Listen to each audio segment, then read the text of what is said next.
আর করা যাবে না এবং সবকিছু পরিত্যাগ করে বসতে হবে, তাহলে শ্রবণে কৃষ্ণ দর্শন হয়। ক্ষণিকের জন্য সংসার ত্যাগ করতে হবে। কারণ আমরা তো যে সংসার ত্যাগ না করে নিয়ে বসেছে, ওই যে বলতেছে না আমার তো বাড়ির কাজ আছে, ওই যে বলতেছে মানে ওই চিন্তা নিয়েই কিন্তু বাইরে বসেছে। তাহলে ভাগবত বলছে যে তুমি সংসার ত্যাগ করে বসো ক্ষণিকের জন্য।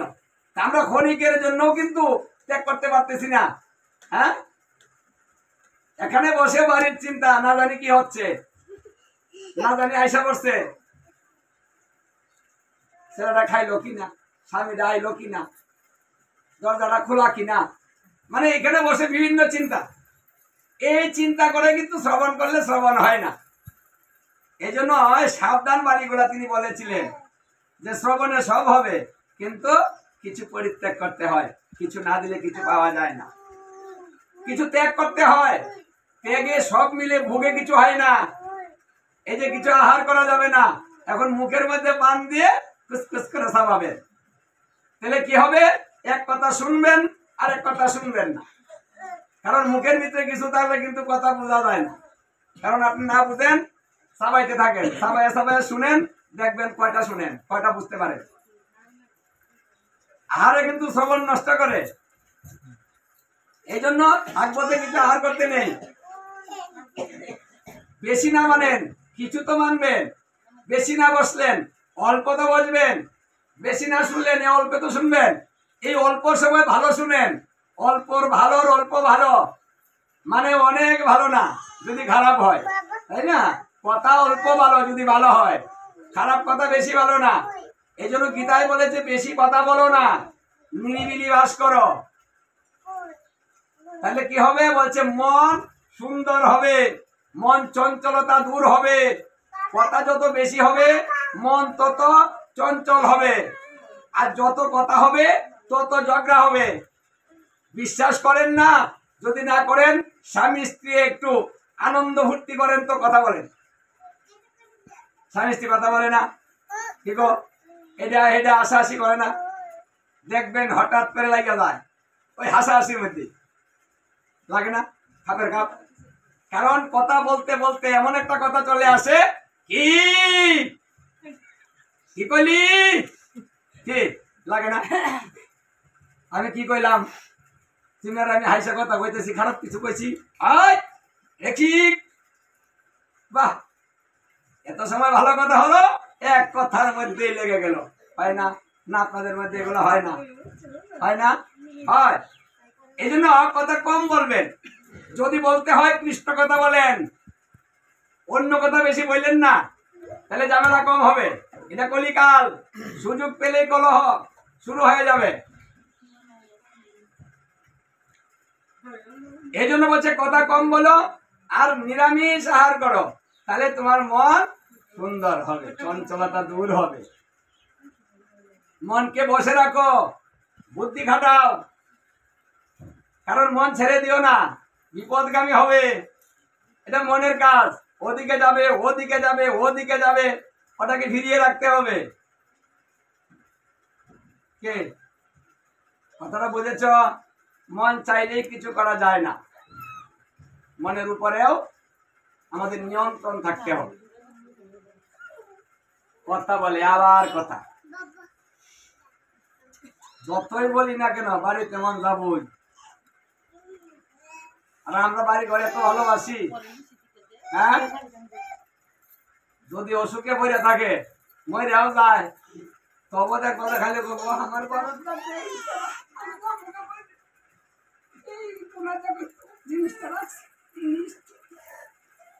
আরে মরার সময় মানুষ চিন্তা করে কই কি আছে। হ্যাঁ, মানে আমরা এত ভালোবাসি। এই জন্য ভাগবতে বলছে যারা সংসারকে এমন ভাবে ভালোবাসে না, তারা নিজেরা আবার তা হয়ে জন্মগ্রহণ করবে, ভালোবাসার মূল্য হবে, মানে আবার জন্ম নিবে।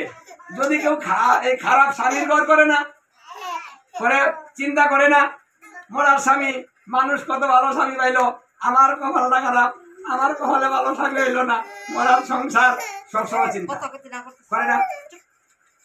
মানে যারা খারাপ পাইছে তারা কিন্তু সবসময় টেনশন চিন্তা করে। এখন ভাগবত বলছে ওই চিন্তাটা করা যাবে না। যার কপালে যা ছিল তা নিয়ে থাকো, মানে যার কপালে যা আছে তা নিয়ে থাকতে হবে, খারাপ ভালো মেনে নিতে হবে, ওটা নিয়ে চিন্তা করা যাবে না। চিন্তা করলে কি হবে বলছে পরজন্মে আরো খারাপ স্বামী পাবে। মানে যদি কেউ খারাপ স্বামী নিয়ে চিন্তা করে তাহলে পরজন্মে আরো খারাপ স্বামী পাবে। তাহলে চিন্তায় জ্বালা বাড়াবে, চিন্তায় কিন্তু আমাদের সুখ দিবে না।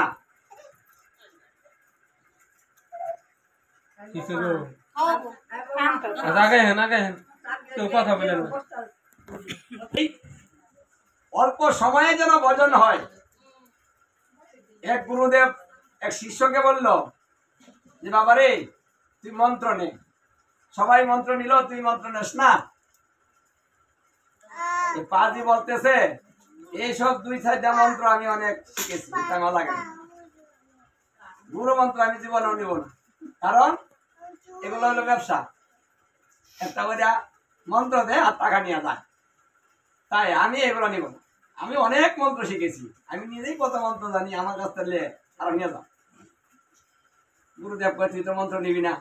আচ্ছা না নিলে বাবা তুই আমার কথা মানবি, পাহাড়ের কথা এই মন্ত্র গেলে। আমি আমার অনেক বুদ্ধি আছে, আমি আমার বুদ্ধি দিয়ে চলতে পারি। যার বুদ্ধি নাই হ্যাঁ মানুষের বুদ্ধি নাই, তাই না? আমার তো অনেক বুদ্ধি, আমার কত বন্ধু বান্ধব আমি চালাই। আমি আপনার কথা শুনবো কেন? বাবা তাও শুনবি না, না যারা বুঝে না ওরা বুঝান, আমার আপনার বুঝানি দরকার। আচ্ছা শুন বাবা, তুই যখন মারা যাবি তখন যদি তোকে জমালয়ে নিয়ে যায়, তুই যমরাজকে বলবি যে হে যমরাজ, সাধু গুরু বৈষ্ণব সঙ্গ করলে কি হয়? এটা প্রশ্ন করিস। ও জমালয়ে তো আমি যাবো না, জমার লাগে আমার দেখাবো না। আরে বেলা দেখা না হইলো যদি হয় আমি আশীর্বাদ করি, তোর যেন হয় না, কিন্তু যদি হয় তুই জিজ্ঞাস। আচ্ছা দেখা হইলে তুই কেমন? মানুষের শক্তি কদিন? মানুষ তো কথা বলে তার শক্তিতে, তাই না? অহংকার করে শক্তিতে, কিন্তু এই অহংকার এই শক্তি তো স্থিরস্থায়ী নয়। ক্ষণিকের, একদিন সব কিছু ধ্বংস হয়ে যাবে। যখন দেখিতে দেখিতে তার জীবনের বেলা শেষ, চলে যাবে পৃথিবী থেকে, তখন 2টা যমদূত 2টা রশি নিয়ে তাকে নিতে এসেছে। ওই যমদূতকে দেখে চিৎকার করতেছে যে আমাকে ধর, আমাকে নিতে এসেছে, ধর আমাকে ধর। ওই দেখ, মানুষ কিন্তু দেখে না, যে মরবে শুধু সে দেখে, অন্য দেখে না। 2টা রশি গলার মধ্যে বেঁধে যমদূতেরা পরে নিয়ে গেল জঙ্গলে। যমরাজ চিত্রগুপ্তকে বললেন, হে চিত্রগুপ্ত, এর হিসাবের খাতাটা বের করে দেখো তো। হিসাবের খাতাটা বের করে দেখে এটাই কোনোদিন ভালো কাজ করেনি, সাধুগুরু বৈষ্ণবের কথা মানেনি,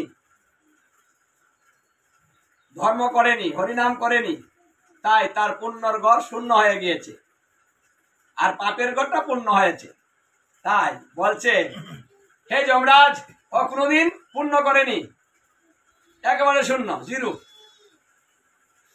বলছে তোকে আমি এই সাজা দিলাম, চন্দ্র সূর্য যে পর্যন্ত উদিত হবে সেই পর্যন্তই তুই নরকে থাকতে হবে, তোর আর মুক্তি নেই। এখন এই পাপী চিন্তা করতেছে এখনো পায়, কত বন্ধু বান্ধব ছিল, এখন তো আমার কেউ নাই। আর এই নরকে মানুষ চিৎকার করতেছে, ত্রাহিমাং ত্রাহিমাং ত্রাহিমাং, চিৎকার করতেছে, সবাই বাঁচতে চাইতেছে, বাঁচাও বাঁচাও। এখন সেখানে তো শান্তি নাই। হ্যাঁ, মানুষকে ফাটতেছে, চিপতেছে, কাটতেছে, নিজের মাংস নিজে খাইতেছে, আর মানুষ চিৎকার করতেছে। এইগুলা দেখে ওর মনে আরো ভয় ঢুকতেছে, আয় রে এখন আমার উপায় কি হবে, আমারও তো তাই হবে। হঠাৎ করে মনে পড়ে গেল ওই যে গুরুদেব বলছিলেন যমরাজকে জিজ্ঞাসা করতে, কথাটা এখন জিজ্ঞাসা করে ফেলি। জিজ্ঞাসা করছে, যমরাজ আমার তো কোনোদিন মুক্তি নাই, আমার একটা কথা জানার ছিল। যমরাজ বলছে বলো বলো শুনি। বলছে সাধুগুরু বৈষ্ণব সঙ্গ করলে কি হয়? এটা আমি জানি না, কারণ কোনোদিন করিনি। যমরাজ বলতেছে আমিও তো করি নাই, কারণ আমার কাছে তো সাধুগুরু বৈষ্ণব আসে না। আমি পাপীদের বিচার করি, সাধুগুরু বৈষ্ণবের বিচার আমি করি না। তাই এই তত্ত্বটাও আমার জানা নেই। তবে তোমার কথাটা না খুব ভালো, শুনতে ভালো লাগতেছে, আমারও জানার ইচ্ছা হলো। চলো তো আমরা মহাদেবের কাছে যাই, দেখি মহাদেব কি বলেন। আচ্ছা তোমার সাজাটা একটু পরে দিন। এই পাপিরে লিয়া তোমরা চলে গেলেন কৈলাসে, গিয়ে দেবাদিদেব মহাদেবকে বললেন, হে দেবাদিদেব মহাদেব, আপনি তো বৈষ্ণব চূড়ামণি, আপনি বলুন তো সাধুগুরু বৈষ্ণবের সঙ্গ করলে কি হয়? মহাদেব বলছেন, এই তত্ত্বটা আমিও জানি। সাধুগুরু বৈষ্ণবের সঙ্গের মহিমা আমি বলতে পারবো, তবে এটা ব্রহ্মা বলতে পারেন। আমারও শুনতে ইচ্ছা হচ্ছে, চলেন যাই। মহাদেব নিজেও ব্রহ্মলোকে গেলেন, গিয়ে ব্রহ্মাকে জিজ্ঞাসা করলেন যে হে ব্রহ্মদেব, সাধুগুরু বৈষ্ণব সঙ্গ করলে কি হয়? ব্রহ্মা বলতেছে আমিও জানি। আপনিও জানেন না? চতুর্বেদের বক্তা বলছেন আমি জানি না। এটা তো অনেক বড় কথা, বলতে পারবো না। তবে আমারও শুনতে ইচ্ছা হচ্ছে, চলো আমরা নারায়ণের কাছে যাই। ওরা 4 জন মিলে চলে গেল বৈকুণ্ঠে, গিয়া নারায়ণকে জিজ্ঞাসা করতেছে যে হে নারায়ণ, সাধুগুরু বৈষ্ণবের সঙ্গ করলে কি হয়? নারায়ণ বলতেছে তো বিশাল বড় প্রশ্ন, এটা তো বলে শেষ করা যাবে না। আমি কিছু বলতে পারি, কিছু বলে দিই। সাধুগুরু বৈষ্ণবের সঙ্গ করলে এই হয়, চন্দ্র সূর্য যে পর্যন্ত উদিত হয় সেই পর্যন্ত যদি কারো কারো সাজা হয়, তাহলে সেইখান থেকে মুক্ত হয়ে বৈকুণ্ঠবাসী হয়। যমরাজ বলতেছে এই যে আমার সঙ্গে একজন পাপী নিয়ে এসেছি, তার সাজাও আমি এই পর্যন্তই দিয়েছি, তাহলে আর কি হবে? নারায়ণ বলছে, ও যমরাজ, তুমি কি এখনো বুঝতে পারছো না যে বৈকুণ্ঠে আসে তার কি পাপ থাকে? ও তো আমার দর্শন করে ফেলেছে, আমার ধামে চলে এসেছে, তার কি করে পাপ থাকবো? বলছে ও তো কোনদিন সাধুগুরু বৈষ্ণবের সঙ্গ করেনি, তাহলে ওর পাপটা গেল কি করে? বলছে সঙ্গ তো তুমি করিয়েছ, দেবাদিদেব মহাদেবের দর্শন করিয়ে তুমি তার সঙ্গ করিয়েছ। সাধুগুরু বৈষ্ণব দর্শন করলে পাপ থাকে না, অত দেবাদিদেব মহাদেবকে দর্শন করে তার পাপ চলে গেছে। আবার কৈলাসে নিয়ে এসেছ, এই ব্রহ্মলোকে নিয়ে এসেছ, ব্রহ্মাকে দর্শন করেছে। এই দুইজনের দর্শনে তার বৈকুণ্ঠে আসার শক্তি হয়ে গিয়েছে। এখন বৈকুণ্ঠে এসে সে আমাকে দর্শন করেছে, আর কোনোদিন সে কোথাও যাবে না।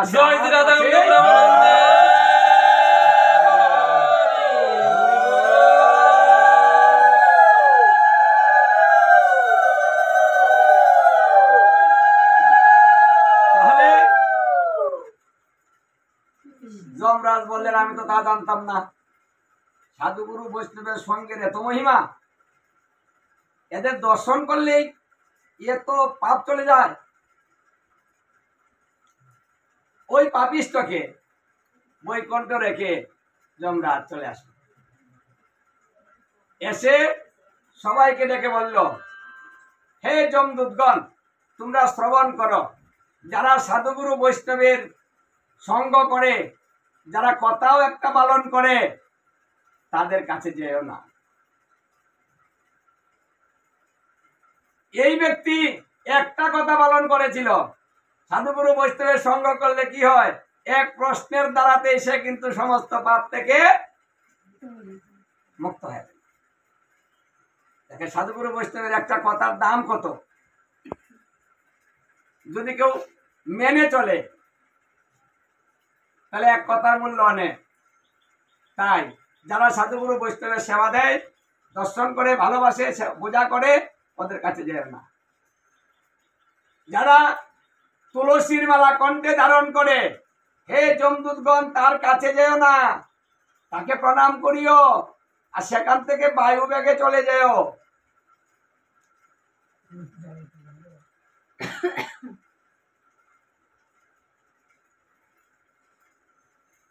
যারা বৎসরে একবার বৈষ্ণব সেবা দেয় তার কাছেও যেও না।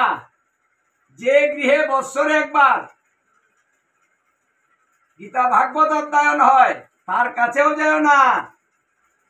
মানে এইসব জায়গায় আমাদের অধিকার নেই, আমাকে অধিকার দেওয়া হয়নি, এগুলা বিচার আমি করতে পারি না। এটি আমার বাহির, বিষ্ণু স্বয়ং বিচার করবেন। তাহলে যারা এই যে তুলসীর মালা কণ্ঠে দিয়েছেন তাদের কিন্তু নিশ্চিন্তা, জমালয়ে যাবেন না। মৃত্যু হবে, জন্ম হবে, কিন্তু জমালয়ে যাবেন না, মানে জমের রাস্তাটা বন্ধ। তুলসীর মালা দিয়ে মিথ্যা কথা বললেন, যা খুশি খাবেন, যেখানে মন চায় যাবেন, তারপরেও জমালয়ে যাবেন না। একেবারে নিশ্চিন্তা। হ্যাঁ, তবে জন্ম হবে, বারবার জন্ম হতে পারে, সুযোগ পাবেন, কিন্তু সাজা ভোগ করতে হবে না। কিন্তু জন্ম পাবেন, দুঃখ কষ্ট হবে, কারণ পৃথিবীতে আইসা যাওয়াটা একটা কষ্ট। ববে আইসা যাওয়া যে যন্ত্রণা, জানলে ববে আর আইতাম না। ববে আইসা যাওয়া যে যন্ত্রণা, জানলে ববে আর আইতাম না। এই ববে আইসা যাওয়াটা কিন্তু যন্ত্রণা। এখানে আসাও যন্ত্রণা, যাওয়াও যন্ত্রণা। মানে জন্ম হলে কষ্ট হয়, যারা ওই মাতৃ জঠরে যখন থাকা হয় তখন থেকে কিন্তু আমাদের কষ্ট শুরু হয়। তাই আইসাটাও কষ্ট, মৃত্যুকালেও কষ্ট। ওই যে মরার পথে কে গিয়েছিল, কালকে বলেছে মরার পথে গিয়েছিলাম, কেমন কষ্ট। গলায় কেউ ফাঁস দিয়েছিলেন? এখানে আছেন কেউ যে ফাঁস দিয়েছিলেন, ঘরে মরেন নাই? বিষ খাইছিলেন, মরেন নাই? হয়েছে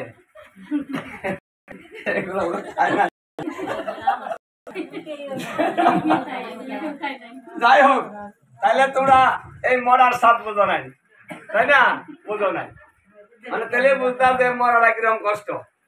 তাহলে বুঝতে পারি মরাটা কিন্তু কষ্ট। তাই আইসা যাওয়া ওটা যন্ত্রণা। তাই একা আসতেও চাই না, যেতেও চাই না। আমরা কি করতে চাই? এই আইসা যাওয়াটাকে বন্ধ করে দিতে চাই। হ্যাঁ, তাহলে কি করতে হবে? বলছে ভগবত ধামে চলে যেতে হবে। আমরা যদি ভগবত ধামে যেতে পারি, জন্ম মৃত্যু নিবারণ হবে, আর দুঃখ কষ্ট হবে না। একটা রাস্তাই, মানে দুঃখ কষ্ট মিটানোর রাস্তা হচ্ছে ভগবত ধামে ফিরে যাওয়া। মানে আমরা যেখান থেকে এসেছি সেখানে ফিরে যাওয়া, সেখানে চলে যাওয়া। নিজের বাড়ি, নিজের বাড়ি যে পর্যন্ত না যাওয়া হবে সেই পর্যন্ত সুখ পাওয়া যাবে না। পরের বাড়িতে শুধু কষ্ট, সুখ নাই। এই যে নকল বাড়ি আমরা এখানে করেছি, যেটাকে আমরা নিজের বাড়ি বলি, সবারই তো বাড়িঘর হয়েছে, হয়েছে না? আপনার এই ঘরটার মধ্যে থেকে যে সুখটা পাবেন, এখান থেকে অন্য জায়গায় বেড়াতে জানতো, দেখেন এই সুখটা আছে কিনা, এই স্বাধীনতাটা আছে কিনা। আছে? পরের বাড়ি গেলে গিয়ে থাকতে হবে বৈশা, কই কি আছে জানেন না। দিবা দেও না, বসাইয়া দে, কয় বসেন দিতাছি, দেয় না। বাড়ি তৈলে আমি কোন সময় বয়া দিলাম, কে বলেন না এরা? কারণ আপনার বাড়ি হলে এই যে, মানে আমার বাড়ি হলে আমার কিছু আমার অধীন। হ্যাঁ, আমি যখন যাই আমার ইচ্ছা মতো করবো, তাই না? পরের বাড়ি হয় না। তাহলে যদি পার্থক্য হয় নিজের বাড়ি পরের বাড়ি, তাহলে আমরা যদি ভগবত ধাম হলো আমাদের নিজের বাড়ি, আমরা যেখান থেকে এসেছি, ওই বাড়িতে গেলে পরে আমাদের আর কোনো দুঃখ থাকবে না। ওটাই হলো আমাদের